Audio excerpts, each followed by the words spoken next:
ஏறி வரும் கருப்பசாமிதான், வெற்றி மாலை சூடி வரும் கருப்பசாமிதான். வெள்ளை குதிரை ஏறி வரும் கருப்பசாமிதான், வெற்றி மாலை சூடி வரும் கருப்பசாமிதான். கஷ்டமெல்லாம் தீர்க்க வரும் கருப்பசாமிதான், கஷ்டமெல்லாம் தீர்க்க வரும் கருப்பசாமிதான். கண்ணெதிரே காட்சி தரும் கருப்பசாமிதான், கண்ணெதிரே காட்சி தரும் கருப்பசாமிதான். புளியரை நீங்க வாங்க சந்ததி தழைக்கும், புண்ணியத்தை வாங்கிட்டு போங்க நிம்மதி பிறக்கும். புளியரை நீங்க வாங்க சந்ததி தழைக்கும், புண்ணியத்தை வாங்கிட்டு போங்க நிம்மதி பிறக்கும். வெள்ளை குதிரை ஏறி வரும் கருப்பசாமிதான், வெற்றி மாலை சூடி வரும் கருப்பசாமிதான்.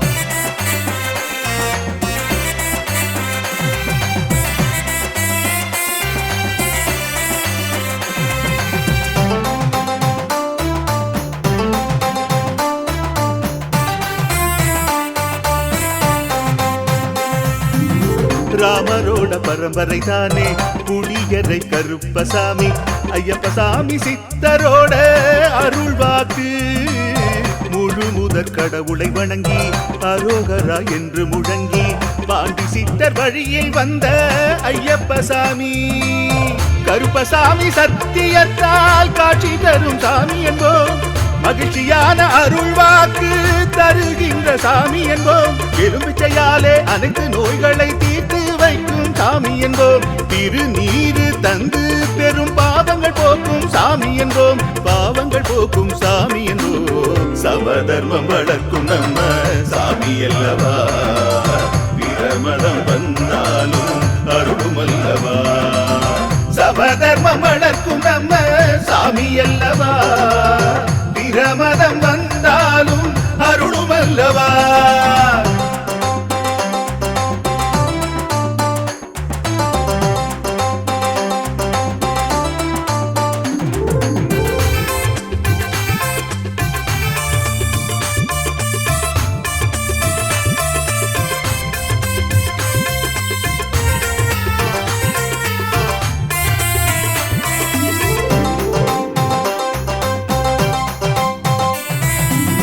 கட்டுமனை வீட்டுக்கிங்கே காவலாக இருப்பவராம், கட்டுமனை பூர்த்தியடைய ஆசி தருவார். கட்டு போட்டு நிறுத்தியதை கட்டுடைத்து அவரே தருவார், கட்டுப்பாடாய் வாழ்பவர் நெஞ்சில் குடியிருப்பார்.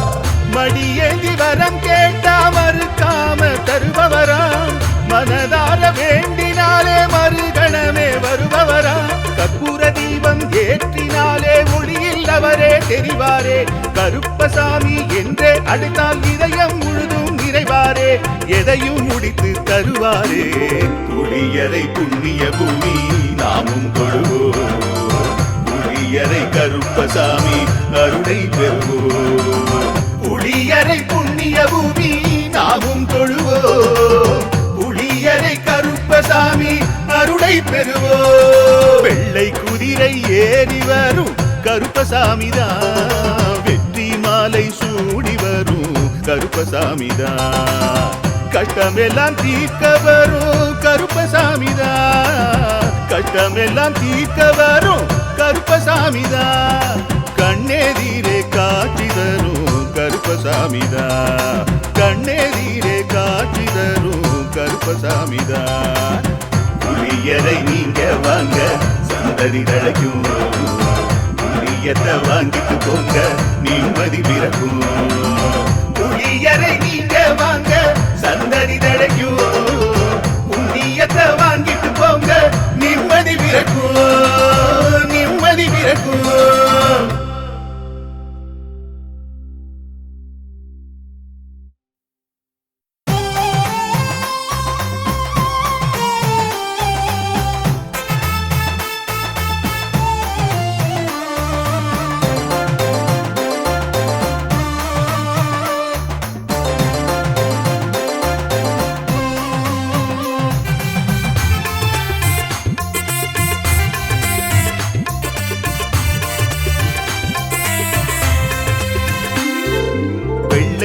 குதிரை ஏறி வரும் கருப்பசாமிதான், வெற்றி மாலை சூடி வரும் கருப்பசாமிதான்.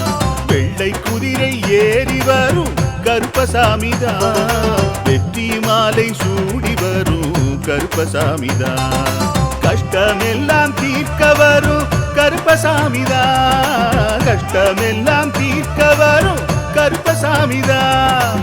கண்ணெதிரே காட்சி தரும் கருப்பசாமிதான், கண்ணெதிரே காட்சி தரும் கருப்பசாமிதான். புளியரை நீங்க வாங்க சந்ததி தழைக்கும், புளியத்தை வாங்கிட்டு போங்க நிம்மதி பிறக்கும். புளியரை நீங்க வாங்க சந்ததி தழைக்கும், புளியத்தை வாங்கிட்டு போங்க நிம்மதி பிறக்கும். வெள்ளை குதிரை ஏறி வரும் கருப்பசாமிதான், வெற்றி மாலை சூடி வரும் கருப்பசாமிதான்.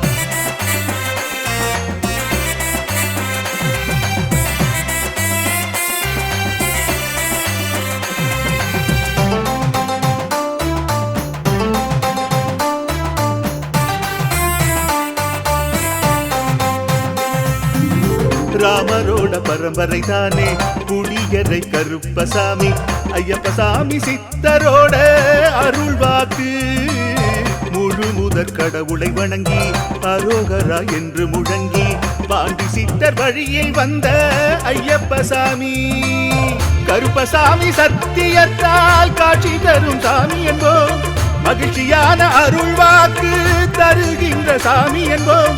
எலுமிச்சையாலே அனைத்து நோய்களை தீர்த்து வைக்கும் சாமி என்போம். திருநீரு தந்து பெரும் பாவங்கள் போக்கும் சாமி என்போம், பாவங்கள் போக்கும் சாமி என்போம். சமதர்மம் வளர்க்கும் நம்ம சாமி அல்லவா, பிரமதம் வந்தாலும் அருளும் அல்லவா.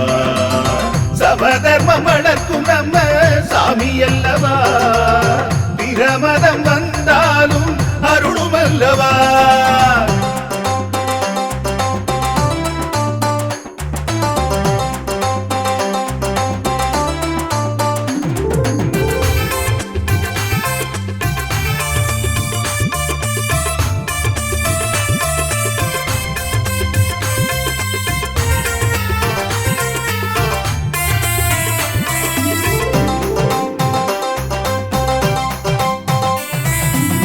கட்டுமனை வீட்டுக்கிங்கே காவலாக இருப்பவராம், கட்டுமனை பூர்த்தியடைய ஆசி தருவார். கட்டு போட்டு நிறுத்தியதை கட்டுடைத்து அவரே தருவார், கட்டுப்பாடாய் வாழ்பவர் நெஞ்சில் குடியிருப்பார். மடியேந்தி வரம் கேட்டா மறுக்காம தருபவராம் மனத. எல்லாம் வல்ல இறைவனின் அருள் கருணையை நோக்கி ஸ்ரீ அருள்மிகு வழிகாட்டும் மாளிகைப்பாறை கருப்பசாமி திருக்கோயிலுக்கு பக்தி பெருக்குடன் வந்திருக்கிற அனைத்து பக்தர்களுக்கும்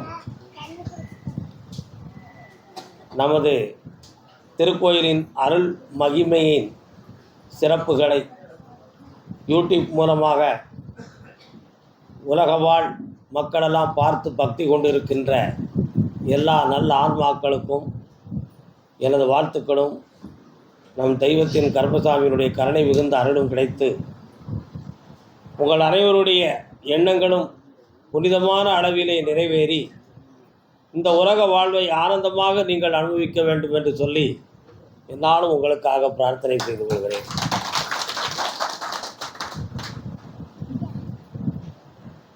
எப்பொழுது இன்னொருவர் நல்லா இருக்க வேண்டும் என்று சொல்லி நாம் பிரார்த்தனை செய்கிறோமோ அப்பொழுது நாம் புனிதவான்கள் என்பது பொருளாகும். நான் மட்டும் நல்லா இருக்க வேண்டும் என்று எப்பொழுது நாம் நினைக்கிறோமோ அப்பொழுது நம்ம ஒரு சாதாரண மனிதன் என்பதை புரிந்து கொள்ள வேண்டும். ஏனென்றால் எல்லோரும் வாழ்ந்து இன்புற்று இருப்பது தான் இந்த உலகம். அதற்காக எல்லாரும் நல்லா இருக்க வேண்டும் என்ற எண்ணத்தை ஒரு மனிதன் எடுத்துக்கொண்டான் என்றால் அவன் பக்குவம் அடைந்து கொள்கிறான். மனிதனாக பிறந்தவர்கள் அனைவருமே இந்த உலகத்தில் நிறைந்த பக்குவத்தை அடைந்து விட்டார்கள் என்று வரையறுக்க இயலாது. வளர வளரத்தான் மனிதன் பண்படுகிறான். அனுபவப்பட தான் மனிதன் திருந்திக் கொள்கிறான். யாராயினும் சரி, ஒன்றில் சிறியார் ஒன்றில் பெரியார். ஒரு விஷயத்தில் சிறியவனாக இருப்பான், இன்னொரு விஷயத்தில் பெரியவனாக இருப்பான். நிரந்தர சிறியவனும் இல்லை, நிரந்தர பெரியவனும் இல்லை. இதுதான் மனித உலகம். நல்ல நூல்கள், பெரியோர்களுடைய அறிவு சார்ந்த கருத்துக்கள், பல மனிதர்களுடைய வாழ்ந்து சென்ற வரலாற்றின் அனுபவங்கள், இவைகளெல்லாம் நம்முடைய மனதை எப்பொழுதும் பண்படுத்தத்தான் செய்யும். அதற்காக தான் புராணங்கள், இதிகாசங்கள், வரலாற்று சுவடுகள். புராணங்கள், இதிகாசங்கள் என்பது தெய்வீக நிலையோடு உள்ள நீதிக்காக கற்பனை கலந்த படைப்புகளாகவும் இருக்கலாம்.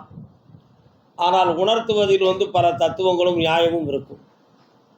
வரலாறு என்பது உண்மையாக நடந்து சென்ற விஷயங்களை வரையறுத்து கொண்டு வந்ததனால் அது வரலாறுகள் என்று நாம் ஏற்று இன்று வரை அதை நாம் அனுபவித்து வருகிறோம்.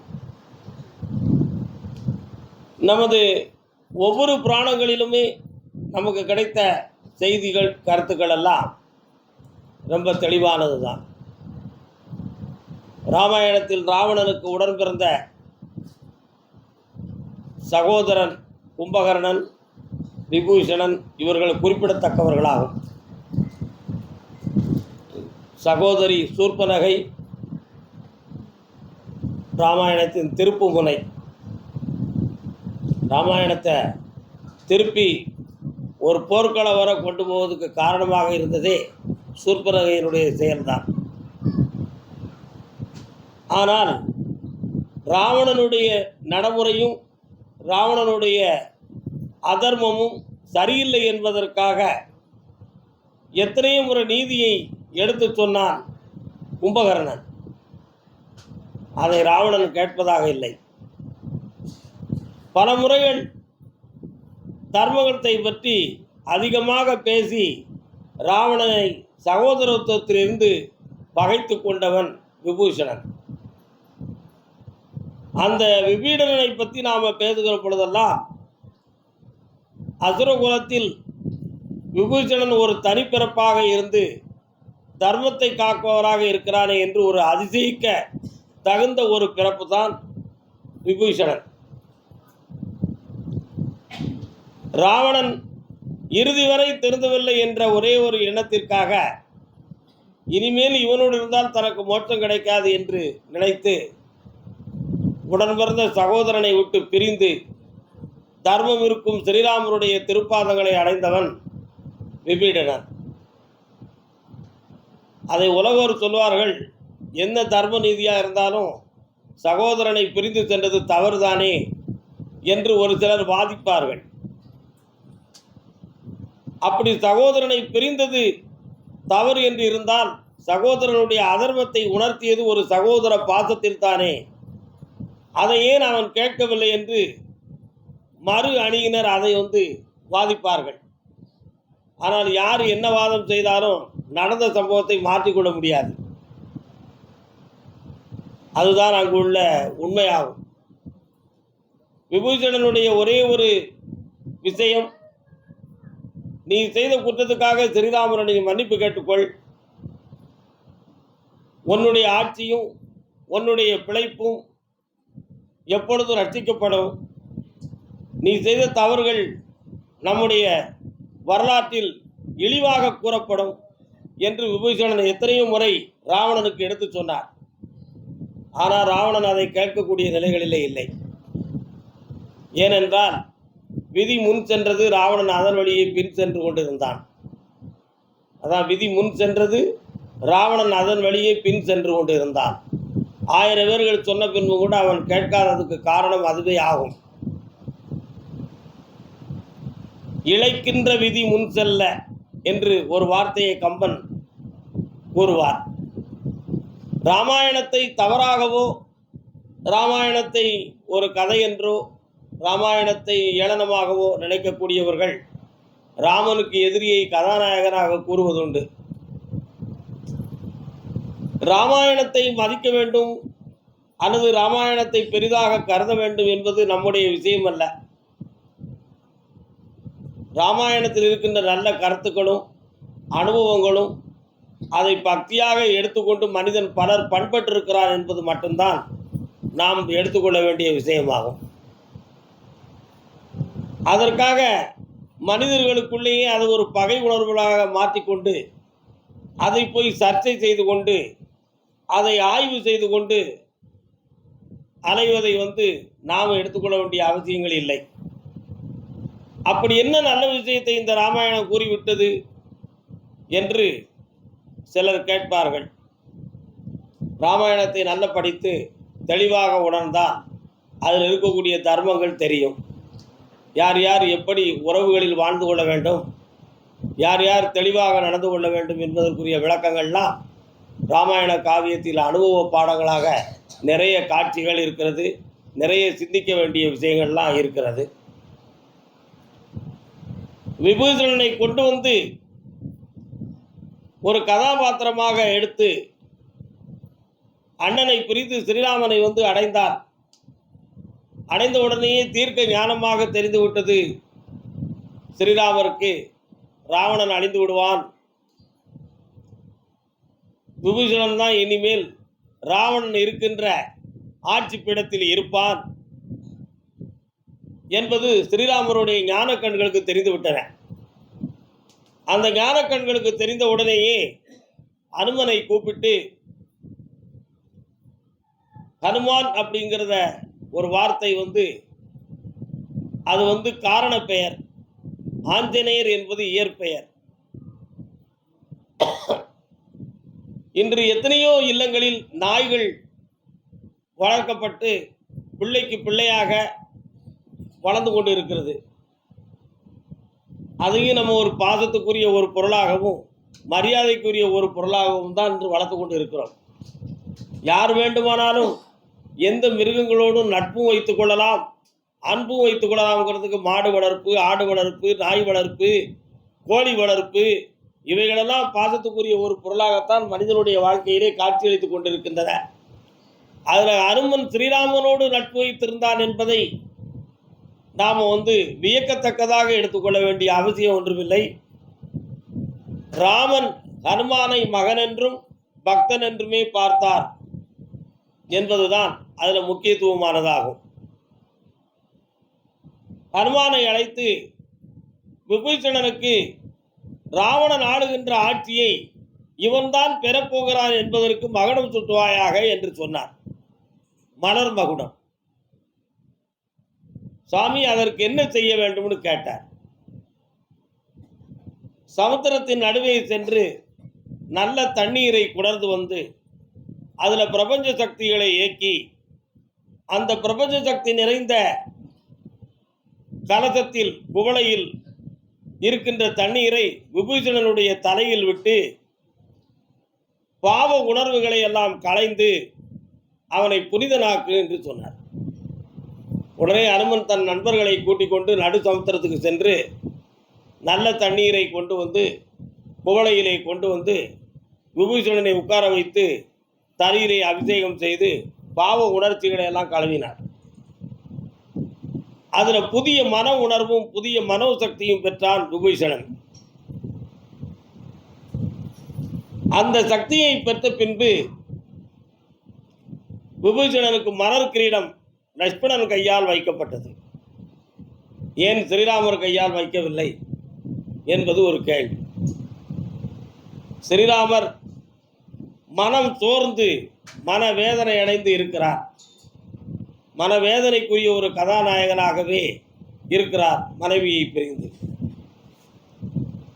லட்சுமணன் சமாதானத்தோடு தான் மனைவியை பிரிந்தான்.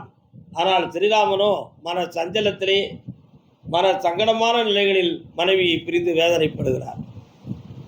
அந்த வேதனை மிகுந்த ஒரு உணர்வோடு ஒருவருக்கு மகுடம் சூட்டக்கூடாது. லட்சுமணா நீயே சூட்டுவாயாக என்று சொல்லி விபீஷணனுக்கு மகுடம் சூட்டினார். ஹனுமான் ஓடி ஸ்ரீராமரிடம் ஒரு கேள்வி கேட்டார். நீங்கள் சொன்னீங்களே ராமாயணம் அப்படி என்ன நல்ல கருத்தை சொல்லிவிட்டது என்று, அதற்கு இதில் ஒரு எடுத்துக்காட்டு இருக்கிறது.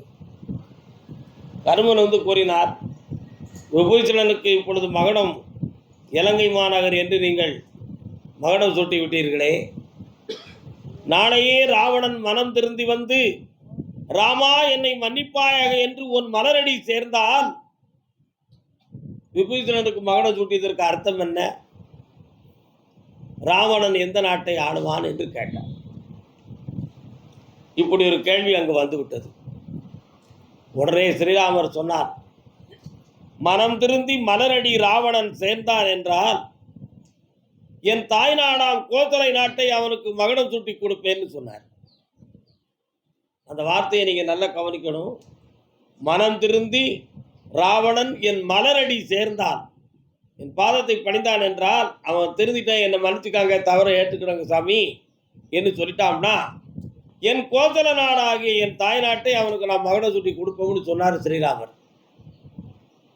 இதில் சிந்திக்க வேண்டியது என்ன? ராவணன் எதிரி என்று நினைக்கவில்லை ஸ்ரீராமர். மன்னிக்கின்ற குணத்தை ஏற்றுக்கொண்டவர், எதிரிக்கும் இரக்கம் பார்க்கின்ற மனம் உடையவனாக ஸ்ரீராமர் அங்கே ராமாயணத்தில் காட்சியளித்தார். அவன் என்னை எதிர்த்த மட்டும் அவனுக்கு இந்த நாடை நம்ம கொடுக்க முடியாது, விபீஷணனுக்கு தான் நம்ம கொடுக்கணும்னு நினைச்சு அவர் முரட்டுத்தனமான வார்த்தையை சொல்லலை. இதை யாரும் ஆராய்ச்சி கண்ணோட்டத்தோடு பார்த்தீங்கன்னா இன்றைய உலகத்துக்கு பொருந்தவும் செய்யலாம், பொருந்தாமல் இருக்கலாம்.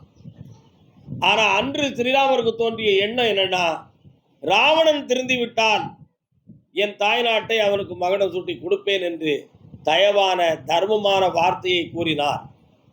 அந்த வார்த்தை தர்மத்தை தழுவுகிற வார்த்தை, மனம் நிறைந்த மனதில் அழுக்கலாமல் சொன்ன ஒரு வார்த்தை.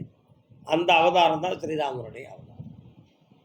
அதை போல மனிதன் எப்பொழுதும் இந்த உலகத்தில் வாழ்வதற்கு நல்ல மனதோடும் நல்ல உணர்வுகளோடும் நல்ல எண்ணங்களோடும் இந்த உலக வாழ்க்கையை சரி செய்வதற்கு நல்ல சரித்திரங்களை படிக்க வேண்டும், நல்ல வரலாறுகளை படிக்க வேண்டும். அந்த எந்த நூல்களை படித்தாலும் இருக்கின்ற நல்ல கருத்துக்களை தன் உடைமையாக்கி கொள்ளக்கூடிய மனோபக்குவம் நமக்கு வர வேண்டும். அது நம் மனதிலே பதிவு கொள்ளுமாறு நம்மை பயிற்சி செய்ய வேண்டும். இப்படிப்பட்ட நீதி மிகுந்த நெறி மிகுந்த விஷயங்களை மனதில் கொண்டு நம் மனதில் இருக்கிற மாசுகளை தூய்மையாக்கிவிட்டு மாசில்லாத மனதுக்குள்ளே ஈசனை வர வைத்து என்னாலும் உயர்ந்திருப்போம் என்று சொல்லி அருள்வாக்கை தொடங்குவோம். வாழ்க. வணக்கம்.